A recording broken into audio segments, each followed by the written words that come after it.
Hey everybody, welcome to the Will Homeschool channel.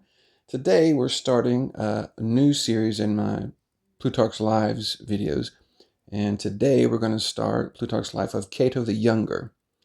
So I like all of these lives. I really enjoy Plutarch's Lives, but Cato the Younger is top five easily. He is one of my favorite.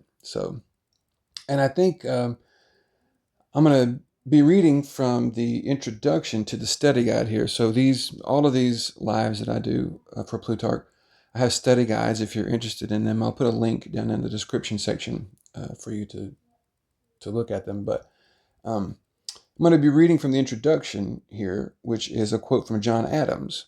So, because I think it's appropriate, it really sets the tone for Cato and for his place in history when his influence was great. So here's the quote. This is from John Adams to the Massachusetts Militia, October 11th, 1798. He says, "We have no government armed with power capable of contending with human passions, unbridled by morality and religion. Our Constitution was made only for a moral and religious people.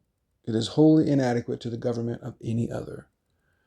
So I thought that would be a good way of getting into the character of Cato, because there are a lot of parallels actually between America and the Republic of Rome. So first of all, they're both republics, and a republic, the Latin is res publica, which means the res means a thing, or so res publica is like the public interest, or the people thing of the people. So it's the public interest. It's the state basically.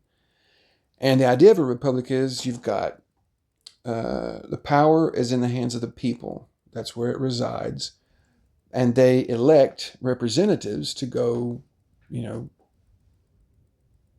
argue on their behalf in the government and to do things, uh, for the government, in the government, on behalf of the people. But the power resides with the people. And the original motive for the American Republic, the founding of the American Republic, and the founding of the Roman Republic was very similar. In fact, I'll put a link to if you want to look at a video I did about just a really general explanation for the founding of the Roman Republic. But basically, this will be even simpler right now. The Romans had a bad experience with a corrupt king, and they thought we could do better than that. So they kicked out the king and they set up a republic where the power lies in the hands of the people instead of the king. And if you know American history, something very similar happened in American history. We in America were being abused by a tyrant overseas, and so we said we can do better than that, and so we set up our republic.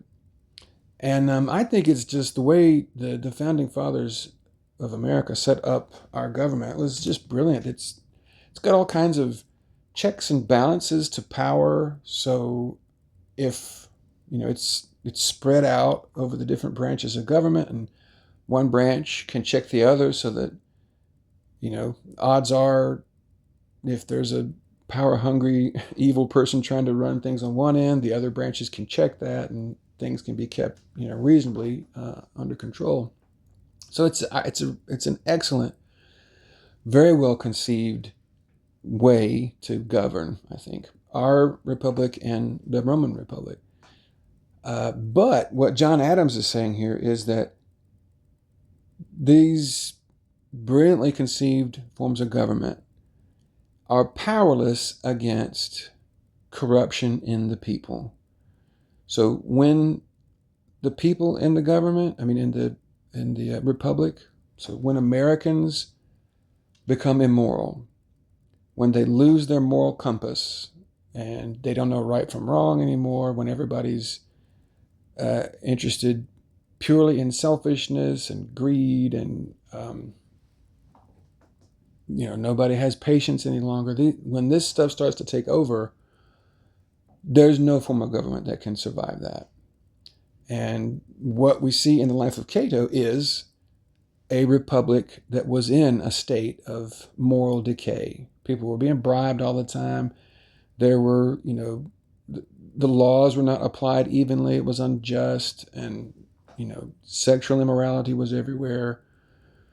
So the republic was sick, and that's the time Cato was born. Cato was born into that republic, and Cato stands out as one of as far as just human beings go.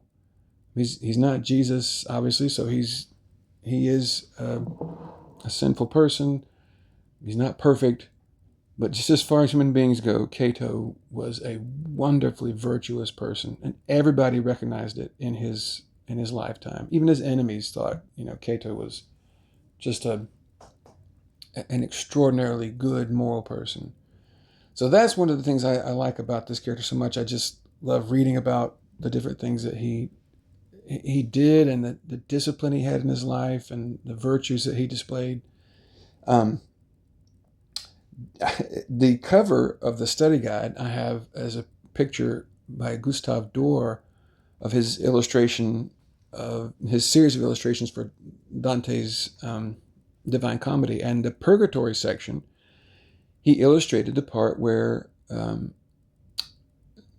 Dante and Virgil meet Cato. Cato guards the entrance to Purgatory, and Dante and Virgil meet him. And you'll notice in the picture that there's 4 really prominent stars in the sky.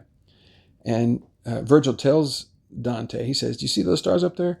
Those are stars that you haven't seen before, and they were visible to Adam and Eve way back in the beginning, but Dante's never seen them before. And the light of those 4 stars is shining on Cato's face," if you read that section of a Purgatory.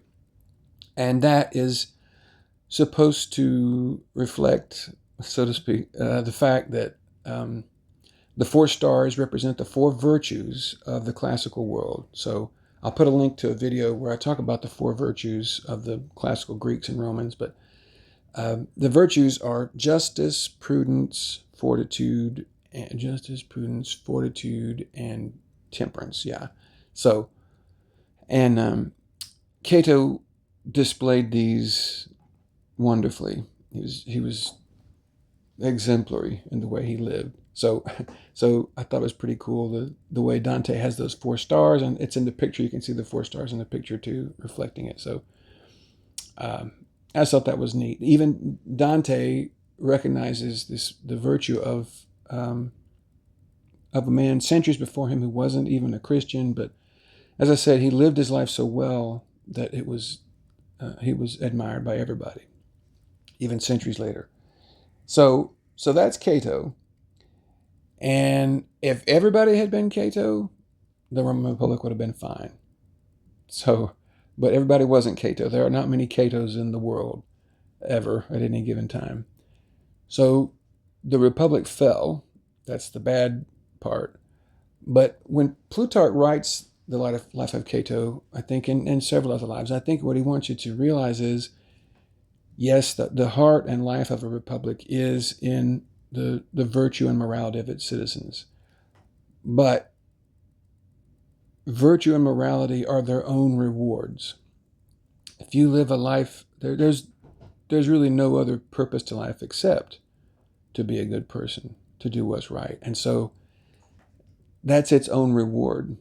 It's great if it allows the republic to survive, as it will. But Cato's life, the way he lived it, was beautiful for its own sake, even though in the end, he couldn't save the republic. So anyway, I hope that sounds interesting to you. We're going to be going through that over the next several months, and I hope you'll join us. And if you like the video, please like the video and subscribe to the channel, and I'll see you next time.